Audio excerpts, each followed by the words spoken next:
ya jimbo mpaka hii ile ya 7 kuhusu mawasiliano na mahusiano. Sasa tunaingia hii mada ya 8 inayohusu uchumi, uwekezaji na maendeleo jumuishi, shirikishi na endelevu ya kila mwanajimbo, familia na jimbo Katoliki Moshi. Seti hii inalenga kuwawezesha wanasinodi kupata uelewa na mwelekeo wa pamoja kuhusu namna jimbo Katoliki Moshi linavyoweza kujijenga kiuchumi, kuimarisha miradi ya maendeleo na kufanya uwekezaji wenye tija kwa ajili ya utume wa kanisa. Seti hii ya 8 inatoa mwongozo, elimu ya msingi na mapendekezo ya vitendo ili kufikia lengo tarajiwa. Wapendwa, tunapozungumzia dhana ya uchumi na uwekezaji katika jimbo letu, tunaanza na Mungu mwenyewe. Mungu ndiye wa kwanza kufanya kazi. Tunaposoma kitabu cha Mwanzo sura ya 1 aya ya 1 hadi 27, tunamwona jinsi Mwenyezi Mungu anaumba. Siku ya kwanza jinsi anavyofanya kazi. Siku ya kwanza akaumba nuru, akaendelea. Siku ya pili anga. Siku ya tatu tunamwona Mwenyezi Mungu anafanya kazi tena, ambapo hii siku anatenga kati ya nchi kavu na maji, na siku ya tatu anaotesha mimea ya kila namna. Siku ya 4 tunamwona Mwenyezi Mungu anaumba miale hii, jua, mwezi na nyota. Tena jua liangaze mchana, nyota na mwezi usiku. Mwenyezi Mungu anafanya kazi. Siku ya 5 ndege na samaki.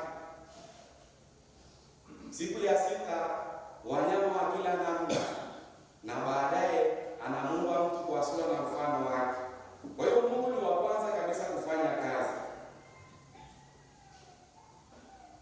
na tena baada ya kufanya kazi anasema mwenyewe kabisa vyote ni vyema, vyote alivyofanya ni vyema. Lakini bado Mwenyezi Mungu anamtaka mwanadamu pia kufanya kazi, anamtaka mwanadamu kufanya kazi. Na ndio maana katika kitabu cha Mwanzo sura ya 2 aya ya 15 anawakabidhi Adamu na Hawa bustani ya Eden, waitunze, waipalilie, wapate chakula hapo. Ni katika kufanya kazi ndio mwanadamu anapata yale mahitaji yake ya msingi, anapata huko chakula. Ni katika kazi tunapata huko mavazi, malazi, afya, elimu na kadhalika. Lakini pia katika Agano Jipya Kristo anaeleza dhana hiyo ya kufanya kazi kwa namna ya pekee zaidi. Tunaposoma Injili ya Mtakatifu Marko sura ya 1 aya 39, tunamwona Yesu akipita kila mahali akihubiri Injili. Lakini sio hivyo tu, anawatuma wale mitume kwenda ulimwenguni mote kuhubiri Injili kwa kila kiumbe. Marko sura ya 16 aya ya 15.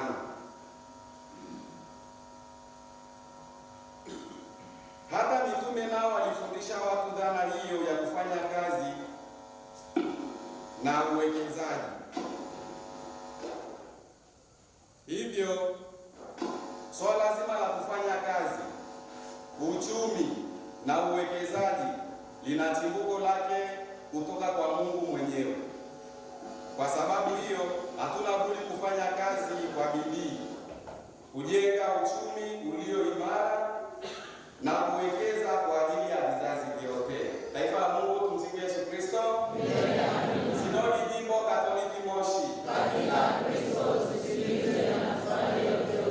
Sasa wapendwa, maendeleo katika Jimbo Katoliki Moshi hayawezi kutenganishwa na dhamira ya kanisa ya kutangaza Injili, kuendeleza utu wa mwanadamu na kuhakikisha matumizi bora ya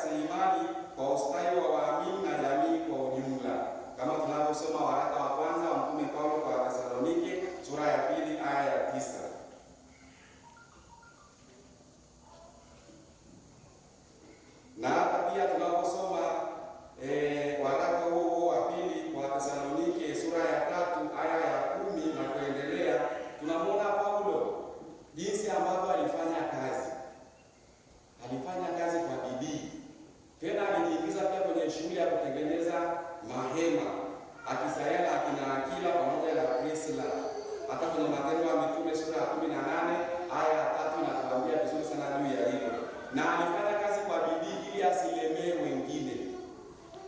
Maana kuna baadhi ya watu sasa wanaingia kwenye uvivu, hawafanyi kazi, ni kutegemea labda wengine na kadhalika. Tena Paulo anawaambia kabisa watu wa namna hiyo wawe na nidhamu, na anamalizia anasema kwamba asiyefanya kazi na asile. Kwa hiyo kazi ni jambo ambalo limeanza kwa Mwenyezi Mungu, amelishusha kwa mitume mpaka kwetu sisi tunapewa wajibu wa kufanya kazi.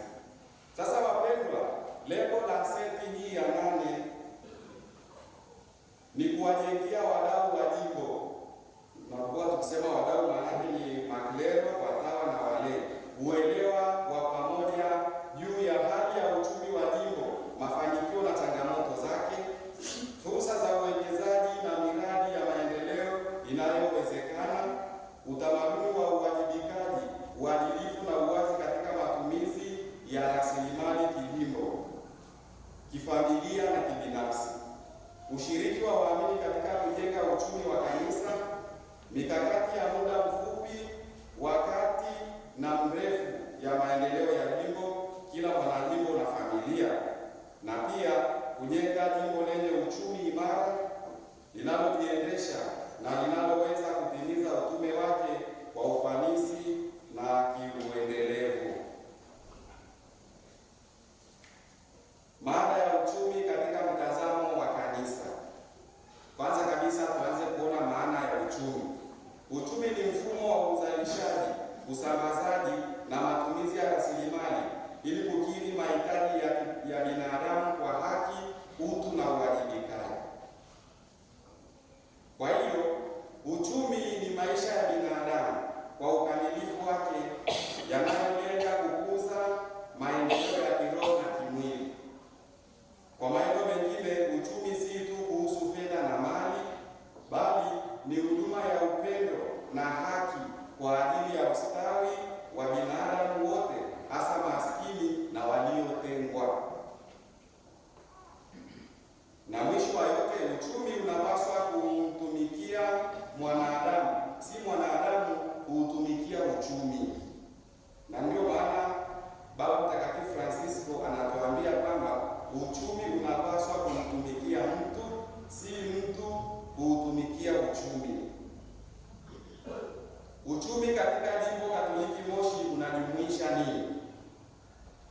Ni usimamizi wa mali na rasilimali zote za kanisa, ardhi, majengo, watu na kadhalika, mapato na matumizi yote ya jimbo na taasisi zake, miradi ya kijamii, kielimu na kiafya, huduma kwa maskini na wahitaji. Kumbe lengo kuu si kutafuta faida tu, bali kutenda haki, kuwa na uwajibikaji, kuwa na ushuhuda wa kiinjili, na hayo yote yawe endelevu. Maana ya uwekezaji katika mtazamo wa kanisa. Uwekezaji ni matumizi makini na adilifu ya rasilimali, fedha, ardhi, nguvu, kazi, maarifa na kadhalika, kwa malengo yafuatayo: kwanza, kuongeza thamani, kuimarisha huduma, kujenga mustakabali endelevu katika kanisa. Uwekezaji ni chombo cha utume kama tunavyoona katika Injili ya Mtakatifu Mathayo sura ya 28 aya ya 19, enendeni ulimwenguni mote mkawafanye mataifa yote kuwa wanafunzi, mkiwabatiza kwa jina la Baba na la Mwana na la Roho Mtakatifu. Na Yesu anaahidi yupo nasi mpaka ukamilifu wa dahari. Kwa hiyo uwekezaji ni chombo cha utume, ni njia ya kujitegemea kifedha na kuimarisha huduma za kichungaji, kijamii na kiuchumi. Biblia Takatifu inatoa mwanga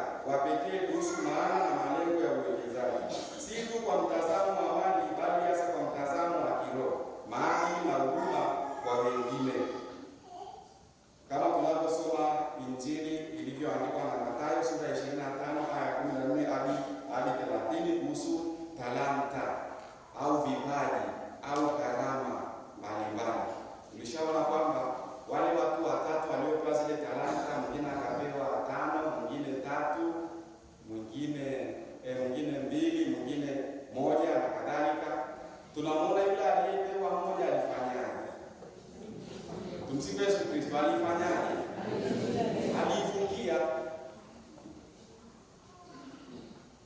Sasa hapa tunaambiwa kwamba mambo haya yanahusu vipaji, tushirikishane vile vipaji, lakini vitende kazi.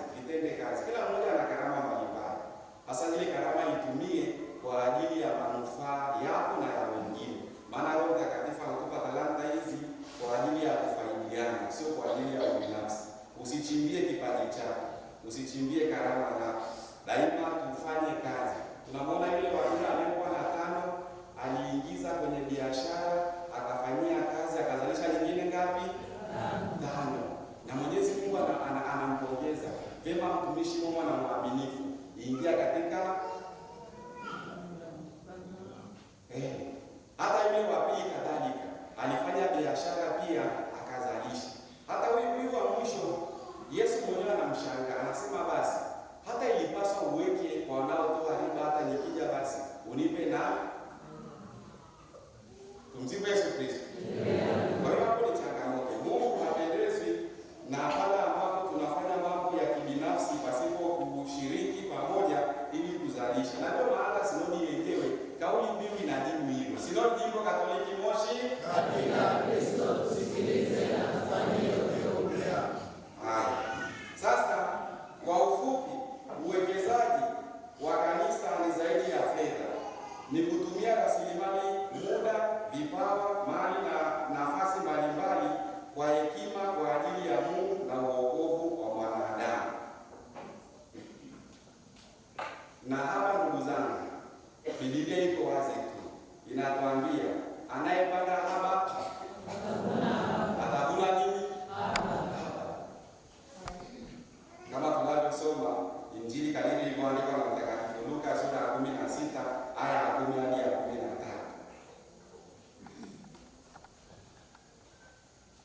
Na hata barua ya Mtume Paulo kwa Galatia sura ya 6 aya ya 7 hadi ya 9 anatuambia apandacho mtu ndicho atakachovuna. Unachopanda ndicho unachovuna. Ukipanda mahindi tegemea kuvuna mahindi. Ukipanda maharage tegemea kuvuna maharage. Ukipanda ubaya tegemea kuvuna ubaya. Ukipanda wema tegemea kuvuna nini? Wema. Kwa hiyo tunapozungumzia masuala ya uchumi tunaangalia pia mali na fedha, lakini tunaangalia kwa mambo ya nini? Ya kiroho. Tukijua kwamba sisi wanadamu hapo ulimwenguni tuko katika safari. Tunaita hija, kanisa hija ndalo safiri. Kwa hiyo tujiandae kuja kwa ajili ya ufalme wa mbinguni. Uwekezaji unaoweza kufanywa na jimbo ni kama vile miradi ya elimu. Hapa tunaangalia shule, vyuo na kadhalika, huduma za afya. Tunaangalia pia habari ya kilimo na ufugaji wa kisasa, nyumba za makazi, kumbi na hoteli na ujasiriamali kwa jamii.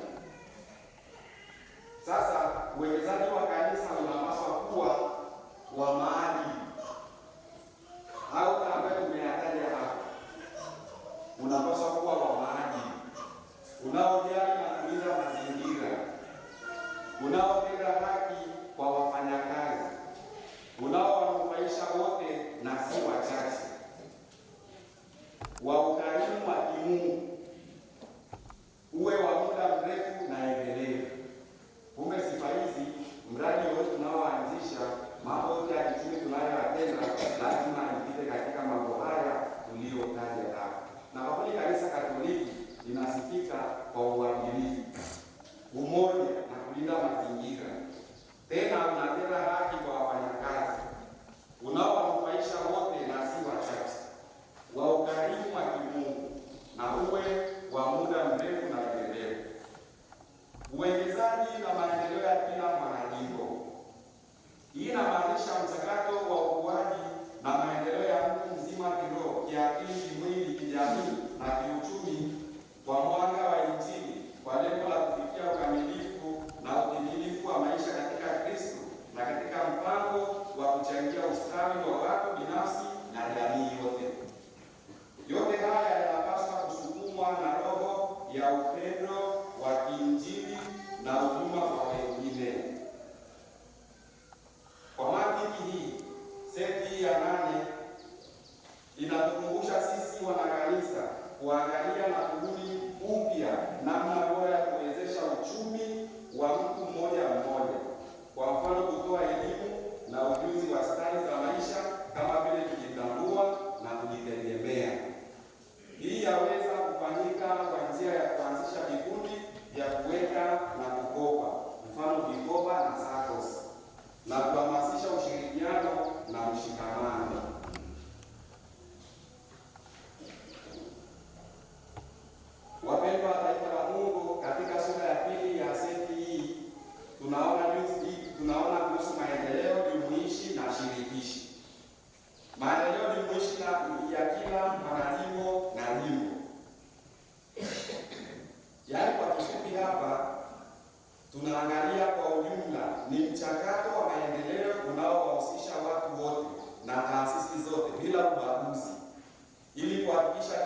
kijamii, kiuchumi na kadhalika. Tunaangalia nyanja zote kabisa.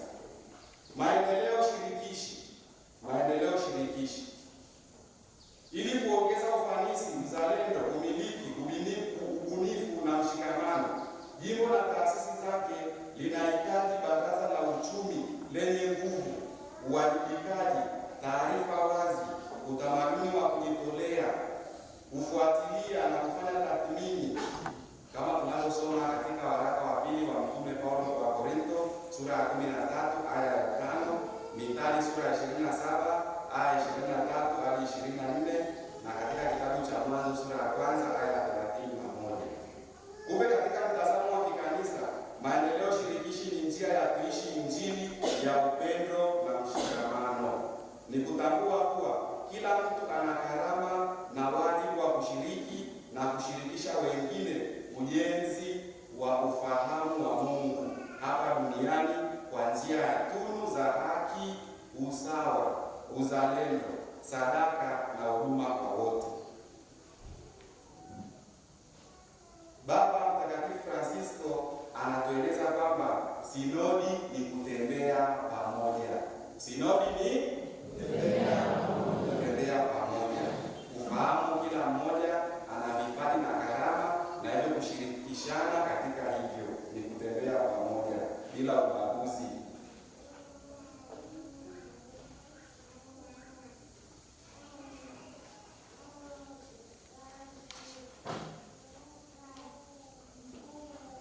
Wapendwa, tuangalie katika sura ya 3 habari ya tathmini ya uchumi wa jimbo na mtu binafsi. Tathmini ya uchumi wa jimbo na mtu binafsi. Tukianzia kijimbo, tunaona vyanzo vya mapato. Jimbo linapata wapi mapato? Chanzo chake ni nini? Kwanza kabisa ni michango ya waamini. Hapa tunaangalia sadaka, tunaangalia zaka, shukrani, tunaangalia mavuno na harambee. Lakini pia kuna miradi ya elimu kama vile shule za msingi, sekondari na vyuo. Chanzo kingine cha mapato ya jimbo, miradi ya afya kama vile hospitali, zahanati na kadhalika. Lakini pia kuna miradi ya kilimo. Kwa mfano, kuna mradi wa shamba la Kilacha na miradi mingineyo. Lakini pia kuna miradi ya nyumba kama vile hosteli na viwanja kama vile TRA flati na vingineo. Kuna Villa Maria, kuna Villa St. Joseph na kadhalika. Lakini pia tuna duka la jimbo, mashamba ya kukodisha, wafadhili wa ndani na nje. Na kwa namna hiyo sasa tumepata mafanikio namna hii. Kwanza, imekuwa ni chanzo endelevu cha mapato, na kama tukifanya vizuri miradi yetu itakuwa ni sehemu ya kuinua kiwango cha elimu, huduma za afya kwa jamii, ushiriki mkubwa wa waamini, ushirikiano na wahisani, mashirika yasiyo ya kiserikali na taasisi za kanisa. Lakini pia iko changamoto hapa.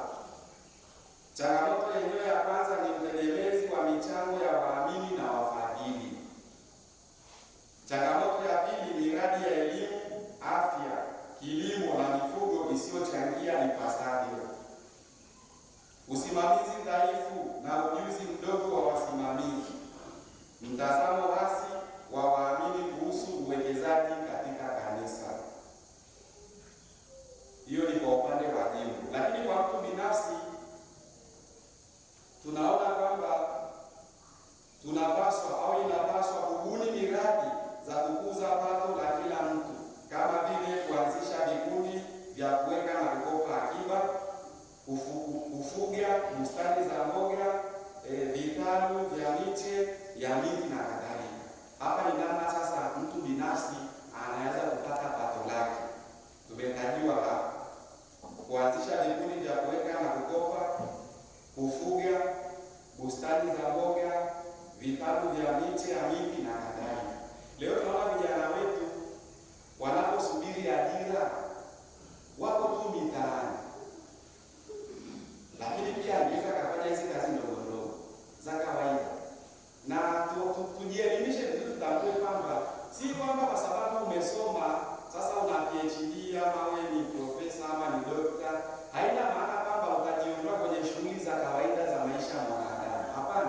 isipokuwa tu zile shughuli za kawaida za mwanadamu utazifanya kwa kiwango cha elimu yako. Maana ile elimu ikusaidie sasa kuweza kustawisha ile hali ya kawaida. Yule ambaye kabisa kubahatika kupata elimu kwa sababu ya mazingira, sasa tuone tofauti wako wewe uliyesoma, mwenye PhD, mwenye udokta, tuone tofauti wako kadiri unavyokwenda na kufanya zile shughuli. Sasa vijana wetu wamekaa mtaani pale wanasema tunasubiria ajira, hatuajiriwi. Lakini hapo anaposubiri angeweza akalima bustani za mboga, angeweza akaanzisha vitalu vya miche ya miti, angeweza akafuga na kadhalika, angeweza akajiingiza kwenye hivi vikundi vya kuweka na kukopa, na hata SACCOS unapata vikoba na kadhalika. Haya, kubuni uwekezaji kwenye ngazi ya familia na jumuiya, kutoa elimu, semina na warsha kuhusu stadi za uchumi, maendeleo na uwekezaji binafsi, kupambana na vikwazo vya maendeleo hususani utamaduni hatarishi na ulevi, uvivu, uzururaji na ushirikina. Sasa nini kifanyike? Mapendekezo kwa maendeleo endelevu ya jimbo na mtu binafsi: kuimarisha uhuru na usalama wa kifedha. Hapa leo ni kwamba jimbo liwe na rasilimali za kiuchumi zisizotegemea michango ya muda mfupi pekee. Yaani hapa maana yake ni kutambua miradi ya uzalishaji na mapato ya huduma,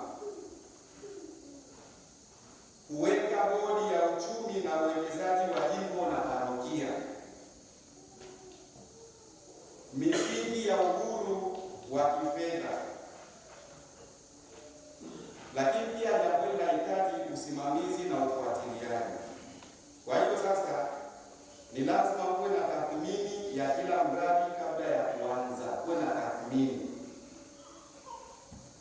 Hata maandiko yanatuambia kwamba unapofanya kitu, tazama kwanza, je, utamalizia?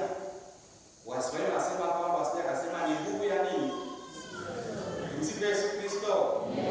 Wasije akasema ni nguvu ya nini? Kwa hiyo lazima tufanye tathmini ya kila mradi kabla ya kuanza.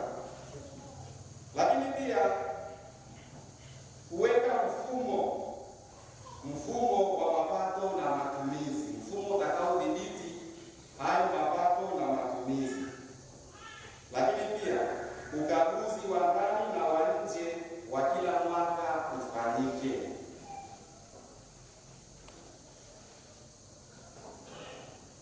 Usimamizi na ufuatiliaji bora. Hapa lengo ni nini?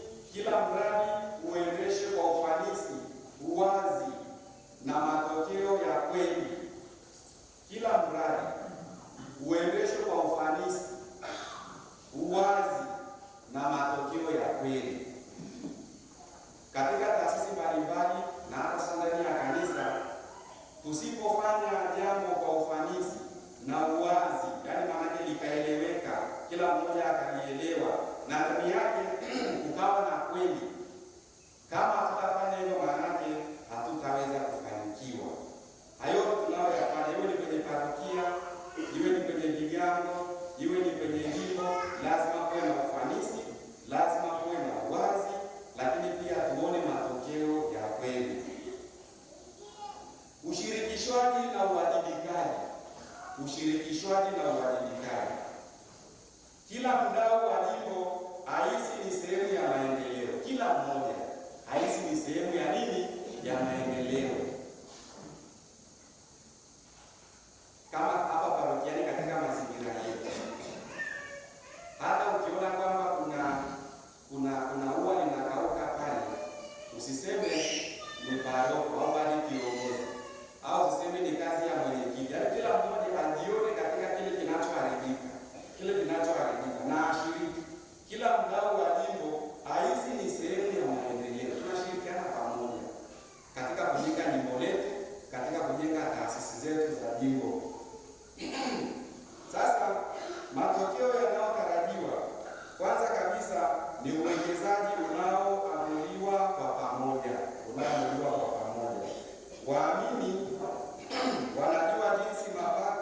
yanavyotumika. Kwa cha kwanza, uwekezaji unaoamuliwa kwa pamoja ni shirikishi. Tunakaa pamoja, tunapanga pamoja, tunaamua pamoja, tunaenda pamoja. Lakini waamini wanajua jinsi mapato yanavyotumika. Yaani maana yake lazima kuwe na mrejesho. Tulipata pato hili, tukatumia hivi, kimebaki hiki ama imeisha hivi. Kwa hiyo lazima waamini wanajua jinsi mapato yanavyotumika. Lakini mwisho, kuongeza mshikamano na umiliki wa miradi. Kuongeza mshikamano na umiliki wa miradi. Na sasa kama tunapata changamoto, inaweza tukaanzishwa mradi, tukakaa pamoja kabisa, tukaamua kwamba mradi wa jimbo au wa parokia tunaenda hivi. Wala hata ukupinga, wala ukutoa maoni, lakini shida inaweza kaja baadaye kwamba baada ya kutoka pale watu wanapita chini, wanaanza kusema sasa huu mradi umeanzishwa ni kitu gani bwana? Hatutatoboa, hatutafanikiwa. Lakini je, mbona tulikuwa mahali pamoja kusema na ulishirikishwa?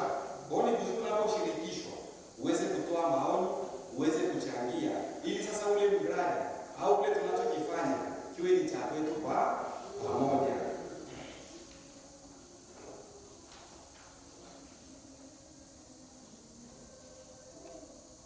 Taifa la Mungu, tumsifu Yesu Kristo. Tumesema pale mwanzoni, asiyefanya kazi asiyefanya kazi na ni lazima kabisa tuweze kushirikiana kwa pamoja, tukianzia kuanzia pale mwanzo kabisa, kwenye familia, kwenye jumuiya, kwenye kata zetu, kwenye parokia zetu, taasisi zetu na jimbo kwa ujumla. Tushirikiane vizuri katika kufanya nini? Kufanya kazi kwa bidii, kufanya kazi kwa bidii. Sasa baada ya kutazama hilo, kabla sijamwalika mwenzangu anayeendelea kutoa mada hii ya sinodi, naomba niwashirikishe vitu vinne au vichache. Asiyefanya kazi tumeambiwa na asili, lakini njia ya kufanya kazi maana yake ni nini? Njia ya kufanya kazi vitatokea vitu ambavyo havimpendezi Mwenyezi Mungu. Cha kwanza, ulanguzi. Utalangua. Kulangua ni kudanganya vipimo. Kudanganya vipimo. Unafanya biashara hapa sio? Tumsifu Yesu Kristo. Unafanya biashara mpo? Sasa utakuta mtu anapima nyama ama mchele au sukari, lakini ukiangalia ile mizani yake ameweka nini huku chini? Huwa tunaweka nini? Sumaku. Sasa nimesema wenyewe. Kwa hiyo unanunua mchele ukidhani kwamba ni kilo nzima, kumbe kuna kadogo kameondolewa hapo. Sasa sisi Wakatoliki katika miradi yetu hatupasi kuiga mitindo ya kidunia. Ndio maana tukasema hii miradi tunayoanzisha na kazi tunazofanya lazima zijae uadilifu. Tunafahamu kwamba hizi kazi tunazofanya mwisho wa siku ni kumtakatifuza mwanadamu, ni kumsaidia mwanadamu katika kuishi ule utakatifu wake, ili baada ya hapo sasa vikishamsaidia ingie wapi? Ingie mbinguni. Lakini nchi ya kufanya kazi inakuja kitu kinaitwa utapeli. Utapeli. Tunaingia kwenye mambo ya kutapeli kwa kutumia nguvu au kwa kutumia ujanja na akili, kitu ambacho sio sahihi. Lakini pia kuna kitu kingine kinaitwa ugushi. Ugushi ni kudanganya taarifa kuhusu sifa fulani ulionayo. Tumsifu Yesu Kristo. Sasa hii mada ya sinodi ya 8 inataka tutakatifuze yale yote tunayoyafanya, tuondoe ugushi. Chukulia kama ingekuwa ukifanya, kuna fomu ya kupata ajira, tena unamsaidia mwanao kuijaza. Sasa pale ikaandikwa mwanao asiwe mvuta bangi wala anayekunywa gogo. Alafu ukiangalia kabisa mshahara ni kama milioni kuanzia 5 mpaka 10. Kama akipata ajira, kwa kweli familia imeinuka. Wewe unajaza ile fomu, unaulizwa, je, anakunywa gogo? Utaandikaje? Hapana, sio. Sasa hiyo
katika sehemu